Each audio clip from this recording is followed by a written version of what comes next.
തമിഴ്നാട്ടിലുണ്ടായ വാഹനാപകടത്തിൽ മരിച്ച മൂന്നാർ സ്വദേശികളായ ഒരു കുടുംബത്തിലെ 3 പേർക്ക് തോട്ടം മേഖലയുടെ കണ്ണീരിൽ കുതിർന്ന യാത്രാമൊഴി.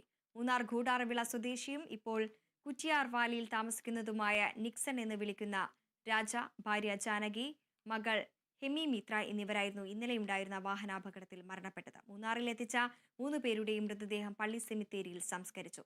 കേബിൾ TV ഓപ്പറേറ്റേഴ്സ് അസോസിയേഷൻ ഭാരവാഹികളും ആദരാഞ്ജലി അർപ്പിച്ചു. തമിഴ്നാട് തിരുപ്പൂരിന് സമീപം കാങ്കേത്തായിരുന്നു കഴിഞ്ഞ ദിവസം രാവിലെ വാഹനാപകടമുണ്ടായത്. അപകടത്തിൽ രാജയും ഭാര്യ ജാനകിയും മകൾ ഹെമിമിത്രയും സംഭവസ്ഥലത്ത് വെച്ച് തന്നെ മരിച്ചു.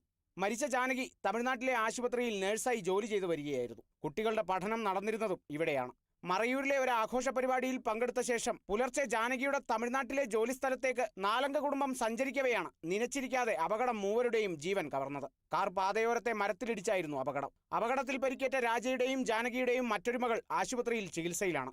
മരിച്ച 3 മൃതദേഹങ്ങൾ പോസ്റ്റ്മോർട്ടം നടപടികൾ പൂർത്തീകരിച്ച് രാത്രിയിൽ മൂന്നാറിലെത്തിച്ചു. ഗൂഡാർവിള എസ്റ്റേറ്റിലെ ലയത്തിൽ മൃതദേഹങ്ങൾ പൊതുദർശനത്തിന് വെച്ചു. അഡ്വക്കേറ്റ് എ രാജ MLA, മുൻ MLA AK മണിയടക്കം നിരവധി പേർ അന്ത്യാഞ്ജലി അർപ്പിക്കാനെത്തി. കേബിൾ TV ഓപ്പറേറ്റേഴ്സ് ഭാരവാഹികളായ COA state secretary Sibi PS, COA Idukki ജില്ലാ പ്രസിഡന്റ് സനീഷ് മാനുവൽ, ജില്ലാ സെക്രട്ടറി അനീഷൻ, COA ജില്ലാ കമ്മിറ്റി മെമ്പർമാരായ Jimmy Tom, Shaji C Joseph, Bijoy S Babu, state committee member Augustine Daniel, Adimali മേഖലയിൽ നിന്നും ജോസി, അരുൺ പോൾ, സിറിയക് ജെ കൊട്ടാരം എന്നിവർ ആദരാഞ്ജലി അർപ്പിച്ചു. നനച്ചിരിക്കാതെ 3 മരണം കവർന്നതിന്റെ ഞെട്ടലിലും വേദനയിലുമായി തൊഴിലാളി കുടുംബങ്ങൾ. പൊതുദർശനത്തിന് ശേഷം മൃതദേഹങ്ങൾ Gudarvila Saint Joseph Roman Catholic Church സെമിത്തേരിയിൽ സംസ്കരിച്ചു. Kerala Vision News, Idukki.